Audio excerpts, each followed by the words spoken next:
Thanks for tuning in. So here are the 10 pro tips when visiting Washington, D.C., our nation's capital. Now keep in mind, some of these tips are catered towards the fact that we were there during the inauguration. So there was a few things that were off limits, things that we couldn't see. But nonetheless, these tips should be helpful for you when deciding your next trip in going. So they're not in any particular order. So I'm just going to start right at the top of the list that I made. And again, these are just simple tips that will help you along the way, either before your trip or once you're there. Tip number one, when taking the first few tips are going to be regarding the metro or their subway system there in Washington, D.C. So when you get to the metro and you are taking the escalator both down underground to get onto one of the trains, or when you're coming up an escalator that's actually moving, one that's not out of order, standing still, but one that is actually moving, make sure that when you are riding the escalator, stay off to the right side of the escalator if you're just standing and riding. Now, if you're moving and you want to go up and down the escalator as it's moving as well, then you're going to want to stay on the left. So traffic on the right is for standing, and traffic on the left is for moving or walking, people that are walking. So that's tip number one. Pro tip number two would be that when you are coming up a flight of stairs, let's say specifically speaking, I'm talking about the elevated platforms from the metro or the subway. This was one of the platforms right out of the airport, and you had to walk up a flight of stairs, and the platform started like right there. And so one thing that I would suggest doing is just move or walk further down the platform, because when the train actually does come to stop, it doesn't pick up right at the top of the stairs. So you might think to yourself, oh, I just missed the train, when really you didn't miss it. You just didn't move further down the train to get on at a more convenient stop. So I would go almost pretty far down the train, because there's lots of cars that are connected, and it would probably just be in your best interest to not bottleneck or clog up that whole area right at the top of the stairs. Also, depending on what you're going to be seeing there in DC, the metro is one way to get around, and they have like passes that are like just one ride, or you can get like a metro card where you can get multiple rides, like an all-day pass or even like a 7-day pass. And of course, it gets higher in price respectively. But my suggestion would be that if you know one of the days that you're going to be doing a lot of foot traffic to all of the monuments, may just be easier to get like an all-day pass on the metro, and then that way you can jump on and off to get to those locations, those memorials, versus going to each one on foot. Pro tip number 4, the last one that I'm going to mention, would be the fact that, again, I don't know if it was related to the fact that the inauguration was happening coincidentally at the same time as when we were there, but the bathrooms at the Pentagon metro station were all closed. So if you need to go to the bathroom or use the bathroom, make sure that you go to other stops along the way before or after that area, because those bathrooms were closed. Pro tip number 5 would be to make sure that when you are visiting most of the memorials and monuments, and a lot of the Smithsonian museums are all free to get into. Just be aware of that, because this is one of the best trips, I think, to bring your family, especially teenage kids, because you are able to go to a lot of these locations free of charge, and it actually makes the trip that much more enjoyable and less burdensome when you don't have to pay to go into each exhibit. So just be aware, though, I'll say a caveat to that is inside of these like Smithsonian's, for example, we went to the art and aircraft or art, no, the Air and Spacecraft Smithsonian, and they had like a little planetarium type amphitheater that you could go into, and so there was an additional cost if you wanted to go and watch a movie in there. So just be aware that some of these exhibits do have, you know, hidden costs in them if you want to do that part of the Smithsonian or that part of the museum or exhibit that you're going to. But primarily, just getting in the door is free. Pro tip number 5 would be just don't pack too much in one day. So we were able to spend 3 full days in Washington, D.C., and I think that you could spend like weeks there and be able to not really hit on all of those locations that you may want to go to.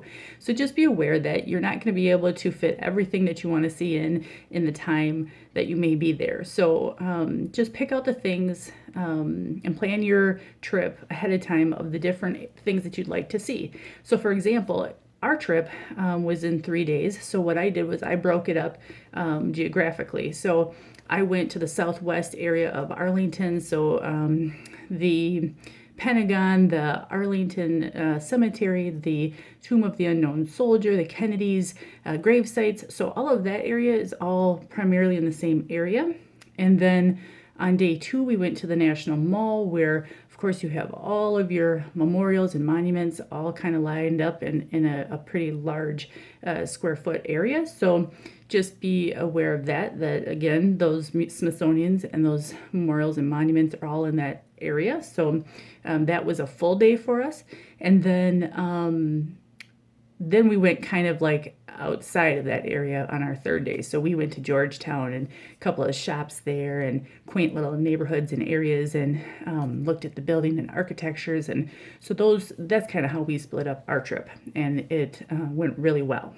Pro tip number 6 would be a few kind of mini tips in one. So make sure that you wear comfortable shoes. Like we used tennis shoes. My daughter used some kind of like boots, but the next day she wore tennis shoes. And then the 3rd day she wore Crocs. So it kind of just depends on what's comfortable for you, but whatever you're going to be doing, you're going to be doing a lot of walking. So just be aware of that. And then I would say that some of the food places there can be overly priced or more pricier. So either be aware that you could spend anywhere from $50 to $70 for us for like a family of 4. And be, more than that or less than that, but just be aware that when mealtime comes, that be prepared to pay that much for meals. Otherwise, another suggestion would be to bring a backpack and then make sure you have plenty of water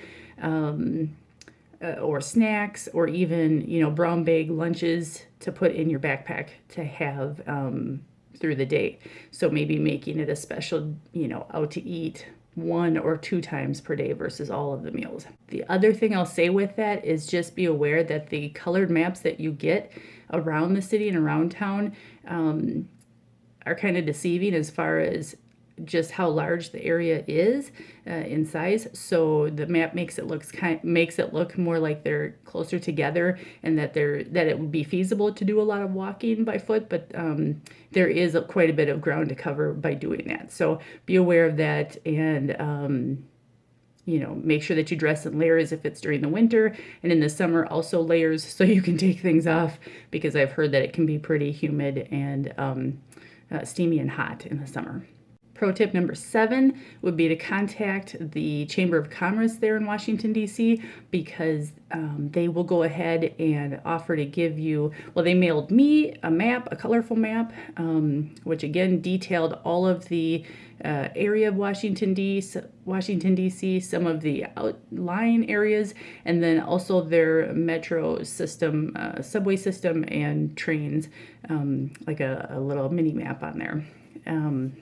Don't get me wrong, it's not like once you get to the city, there's not other maps that you can get there. It's just nice to kind of have that ahead of time, again, to plan your trip. They also had information as far as things to see, places to go. For us, it was catered towards the inauguration, so different areas or locations to go visit.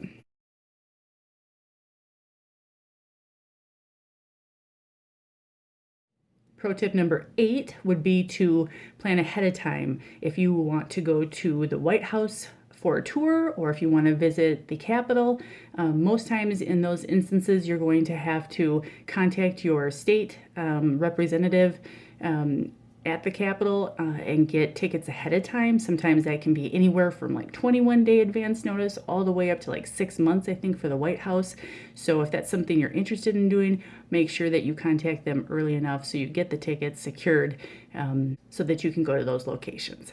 Oh, my pro tip number 9 was going to be just to make sure you bring that extra money for those hidden costs inside the Smithsonian's or the museums if you didn't know ahead of time how much those extras would cost.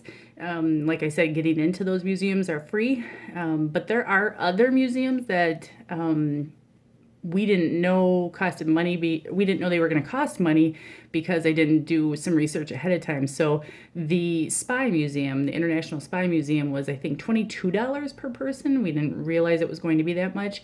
And then also if you wanted to, I think Ford's Theater is free, but if you want to see like shows, those would be additional costs inside of there. And then pro tip number 10, again, these are just random. It's not anything specific in order.